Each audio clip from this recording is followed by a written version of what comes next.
Bonsoir, bonsoir Bandeko, bonsoir Bananzambe, bonsoir peuple de Dieu partout où vous nous suivez. Et je vous dis encore bonsoir et good evening pour everybody. Bonsoir à tout le monde. Et aussi, mbote, jambo kwa nyinyi zote nyinyi mnazoea kupata. Nous sommes là juste pour encore faire un petit résumé par rapport à notre séminaire qui se poursuit encore. Ce qui concerne le mariage. Comme je vous ai annoncé, la première partie de notre interview, nous avons entamé un thème bien défini avec beaucoup de bénédictions sur le mariage. Notre thème était le mariage selon la Sainte Bible. Le mariage selon la Sainte Bible. Qu'est-ce que cela signifie, comment ça doit être, comment ça doit se passer et comment vivre ce mariage. Et voilà, nous avons lu dans le livre de Matthieu, l'évangile de notre l'évangéliste Matthieu, le serviteur de Dieu, Matthieu chapitre 19, verset 16, qu'on avait commencé, au 16e verset. Alors, qu'est-ce qui s'est passé là-bas? À partir du 4e verset, pour bien mieux comprendre, nous avons dit ceci. Il répondit, n'avez-vous pas lu que le Créateur, au commencement, fit l'homme et la femme, et qu'il dit, c'est pourquoi l'homme quittera son père et sa femme, et sa mère, et s'attachera à sa femme. Et les deux deviendront une seule chair. Ainsi, ils ne sont plus deux, mais ils sont une seule chair. Que l'homme donc ne sépare pas ce que Dieu a joint. Amen. Voilà, c'était notre verset de référence qui parlait de mariage avec quelques disciples, les pharisiens, qui opposaient à Jésus beaucoup de questions après les avoir discutées. Alors, ils ont posé à Jésus la question s'il est permis à un homme, donc au 3e verset, s'il est permis à un homme de répudier sa femme pour un motif quelconque, parce que c'était aussi une façon de piéger Jésus, de le tester ou tout ça. Alors Jésus a pris par la sagesse, leur avait donné cette réponse, leur avait renvoyé dans les Écritures. Alors, le verset ici que nous venons de lire, là-haut, Jésus a mentionné et a affirmé qu'il n'est pas bon que l'homme soit seul. Ça se trouve dans Genèse chapitre 2, verset 24. Et puis au 16e verset, 18e verset plutôt. Là, Dieu dit, il n'est pas bon que l'homme soit seul. Dans Genèse chapitre 2, verset 18. Et puis au 24e verset, là, Dieu a dit que l'homme quittera sa famille, son père et sa mère pour s'attacher à sa femme. Voilà. Donc, le débat était de savoir est-ce que le mariage est une obligation ou pas. Mais si on voit, on comprend bien la parole de Dieu au commencement, Dieu a décidé que l'homme soit attaché à une femme. Donc, pas n'importe quelle femme, mais à sa femme, à sa propre femme. C'est pour cela que Dieu a créé Ève à côté d'Adam pour qu'elle soit une aide vraiment confortable pour son mari et son époux. Alors, maintenant ici, aujourd'hui, nous avons touché à un sujet là où on a vraiment beaucoup parlé sur la polygamie. Est-ce que la polygamie est biblique? Est-ce que la polygamie est autorisée? Est-ce que la polygamie, vraiment, si on parle de la polygamie, vous comprenez la polygamie, c'est avoir 2 ou 3, 4 femmes selon la culture. Mais bien sûr que la Bible, dans les Écritures, la Bible mentionne quelques cas de serviteurs, hommes de Dieu, qui étaient polygames, comme David, comme Salomon, tout ça. Quelques-uns aussi ont posé la question sur Abraham. Oui, la Bible a mentionné quelques-uns, mais c'était à quelles circonstances? Et puis, est-ce que c'est vraiment sacré? Alors, par rapport à ça, c'est par rapport à ça que les pharisiens ont posé à Jésus cette question. Ils ont commencé par dire qu'il est permis à un homme de répudier sa femme à cause d'une faute ou pour un motif quelconque. Alors Jésus leur avait répondu, niet, ce n'est pas permis. L'homme peut répudier sa femme sauf en cas d'infidélité, mais pas pour de petites fautes comme c'est pour la plupart des cas aujourd'hui, à cause des compréhensions, de magouilles, des mensonges, des petites choses dans le foyer. Alors les gens n'arrivent pas à se pardonner, le marié, la femme ou l'homme. Donc les personnes ne se retrouvent, il se retrouve là où il a commis une faute ou une erreur. Au lieu de se demander pardon ou quoi, personne n'est capable de dire tout le monde est arrogant, orgueilleux dans le mariage. Et surtout pour ceux-là qui ont fait le mariage civil, quand ils ont signé là-bas, oh voilà, maintenant je fais le mariage civil, personne ne peut me monter sur moi, j'ai tout, je contrôle tout. Alors surtout les femmes. Alors, dans ces cas-là, vous allez trouver, pour des petites choses, il y a divorce, il y a séparation, il y a des choses pareilles. Mais pourtant, c'est pas permis. Mais là, la polygamie, c'est pas permis. On parle de la polygamie. On parle de la polygamie aussi. On va toucher un verset qui condamne la polygamie. Cet acte de la polygamie, c'est pas pour... On va dire, chapitre 19, verset 7, c'est des livres de Matthieu. Là où il a dit, ça dit comme ça. Qu'est-ce que ça dit? Pourquoi donc lui dire-t-il, Moïse a-t-il prescrit de donner à la femme une lettre de divorce et de la répudier? Alors qu'est-ce que Jésus va répondre? Voilà la réponse de notre Seigneur Jésus-Christ. Il va dire quoi? Il leur répondit, c'est à cause de la dureté de votre cœur que Moïse vous a permis de répudier vos femmes. Au commencement, il n'en était pas ainsi. Alors, 9e verset, qu'est-ce que ça dit encore? Mais je vous dis que celui qui répudie sa femme, sauf pour l'infidélité, et qu'il en épouse une autre, commet un adultère. Voilà. En lisant ce verset, vous allez comprendre avec moi que il n'est pas permis de divorcer. Donc, le mariage, selon l'alliance biblique, selon la parole de Dieu, il n'y a pas question de divorce.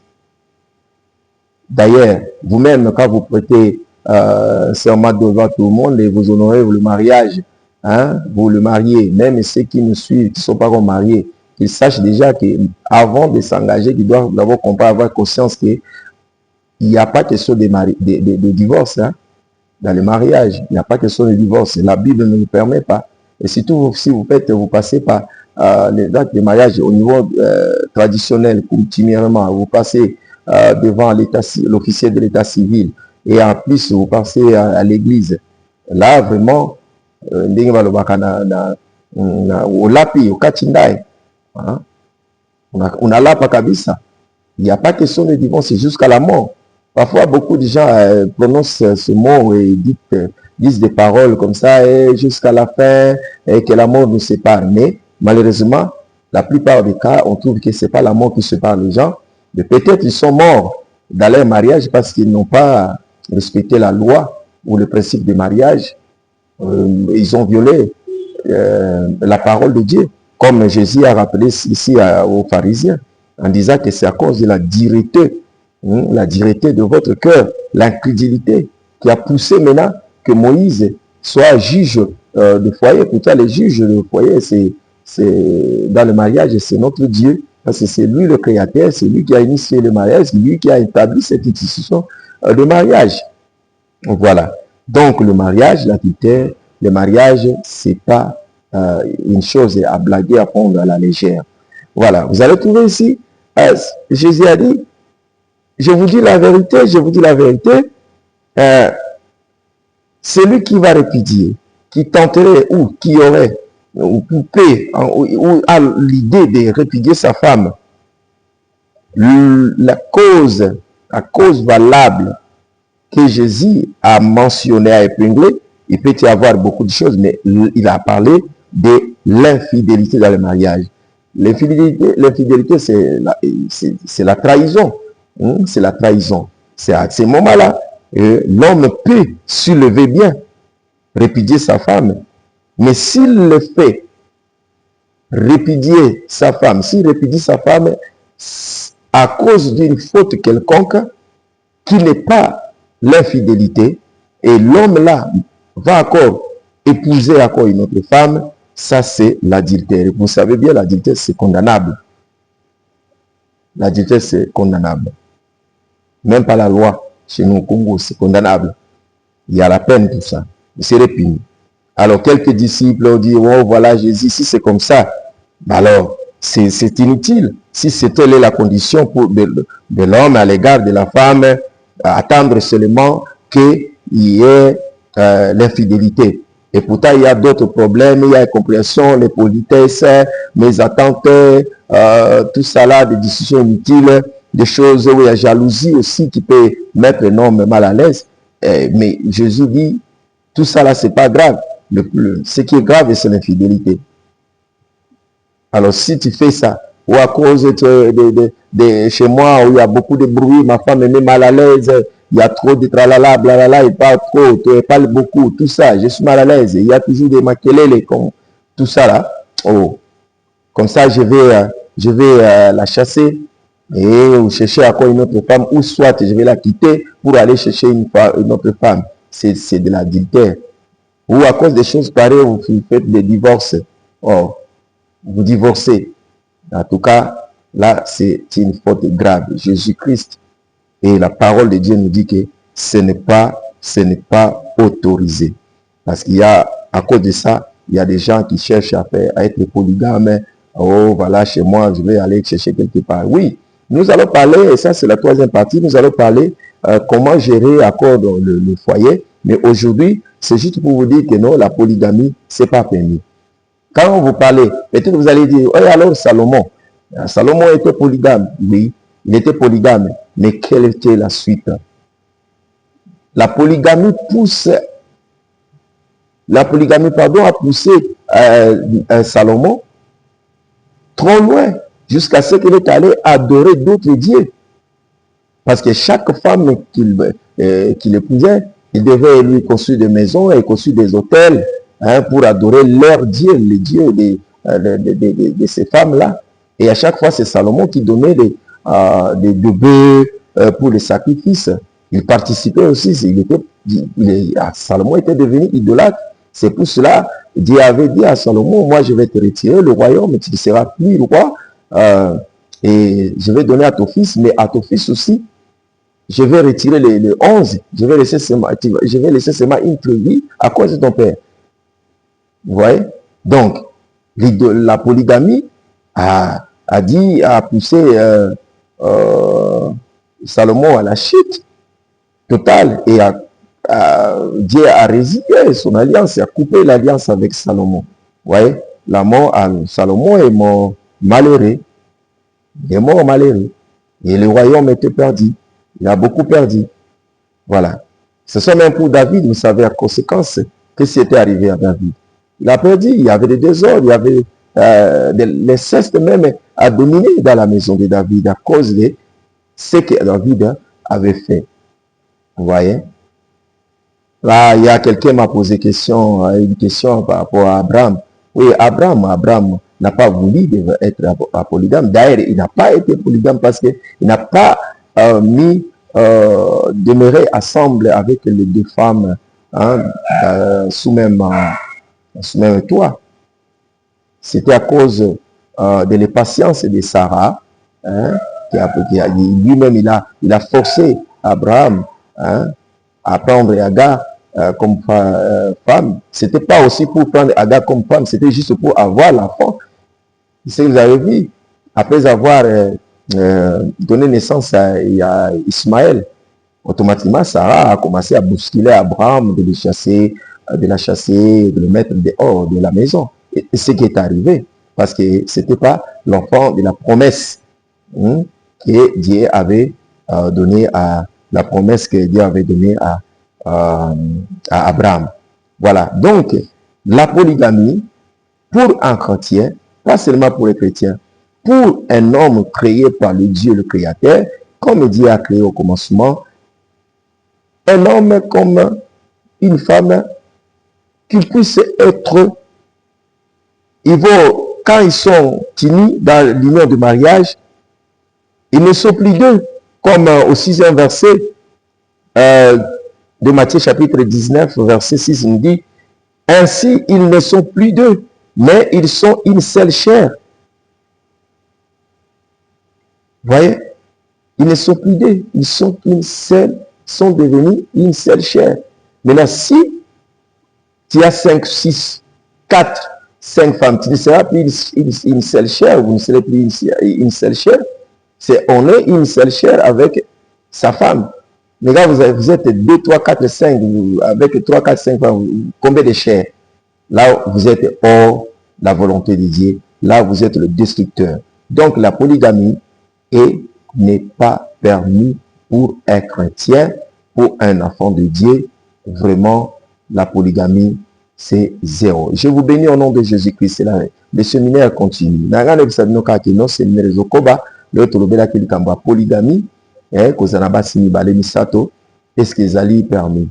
Oui, na kati ya Bible ya solo ma verset zali zo prouver que o azaki na basini bale misato tangi kaya Salomon, kala David, kaya Abraham.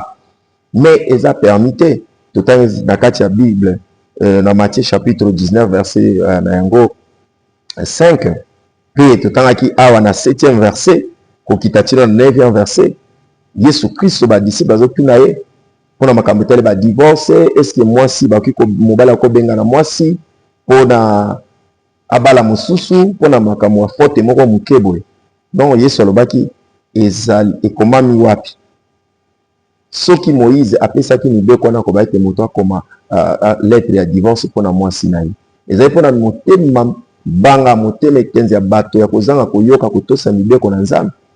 Na evangeli Bible elobi nini na kati na Exode na 10 commandements, okolula mwasi ya moninga na yo te. Ntango obi kolula mwasi ya moninga na yo te ezalaki na sens ya kopekisa ete soki ozwi deja mwasi na yo obandi kobika na ye okolinga susu te libanda to kolula ya moninga te to koluka susu te. Même ata mwasi aza libanda ata nano abali te, mais aza ya moninga deja, parce que aza na moto oyo Nzambe asi alengeli asi aprepare mpo na ye ntango na ye kokoma bakokutana mpe kosala bango, ata soki aza célibataire obe aza na jeune fille. Mais osozi deja ya mwasi mponi ozokende kolingalinga susu libanda eza na ntina te. Yango nde Yesu alobi na ebandeli ezalaki bongo te. Na jardin d'Eden Nzambe akelaki Adam mpe akeli Eve. Eve akomaki mwasi mpona nani? Mpona Adam. Donc polygamie ce n'est pas permis. Eza na ba conséquences ebele. Polygamie ezali malade ya mutu. Lelo ba papa ebele bazokufa na ba problème mpona ba maladie ya motema mpona polygamie na ba secret wana bazala na kati ya motema. Eza mpasi mingi. Tozalaki na ba teme ebele na ba sujet ebele bato bapozaki ba question ebele. Tolobi vraiment Nzambe apambola séminaire zo continuer. Ndugu yangu tunaendeleza ile polygamie. Kuko na mabibi mingi batatu baine batano hairuhusiwi kwa Biblia. Kweli ndani ya Biblia imeandikwa, Biblia inaonesha kuna watu fulani fulani walikuwa na wabibi mingi sawa kina Salomo, ba David, hata Abraham alizala pia na mjakazi yake, lakini fukuona kumekuwa ma context kani yenye lifitika na matokeo yake ilikuwa nini. Hata Abraham kuzaa na mjakazi yake, uliona shida yenye ilikuwa, hawakuwa nasikilizana na Sara na ule Agar. Agar kwanza Sara hiyo peke alileta ile mawazo ya usema nimezeeka, kamata ule binti muzali na yeye mjakazi wetu. Na wakati alibeba tu mimba, mambo ikaanja. Mpaka Sara alizala Ismaeli, ilikuwa vita mpaka ule Agar alitoka. Ni shida juu ya shida. Salomo sawa sawa alipoteza utawalo na Mungu aliambia sasa hautakuwa tena Israeli haitatawaliwa tena na wewe, na nitaleta na mtoto wako, lakini utakuwa hai. Sasa utakuwa na gisi uko hai, sitanyang'anya, lakini wakati utakufa ndio nitatoa. Na mliona utawala gisi lienda paka waliwakia paka na kabila moja wa Wayahudi, na Mungu alisema ile tabakia tu juu ya baba yako nani David. Unaya polygamy inatiaka mtu anapoteza mingi, ulipasha kuconcentre, unafanya maprojet mabito kama vikabambi, hata unaweza kuwa na pesa me inyo na gaspiller kwa vitu vya polygamy wala adultère, inapoteza vitu mingi kwa maisha yako. Ulipasha kufanya mingi kwenye kuliko uta inyo unafanya sasa. Kwa hiyo ile katika Biblia hairuhusiwe. Neno la Mungu nasema ndani ya Mathayo sura yake ya 18 mstari yake ya kenda. Yesu anasema nini? Anasema ninabawaambia mtu mwenye atafanya nini? Atafukuza mwanamke yake, kama sio tu juu ya kukosa uaminifu,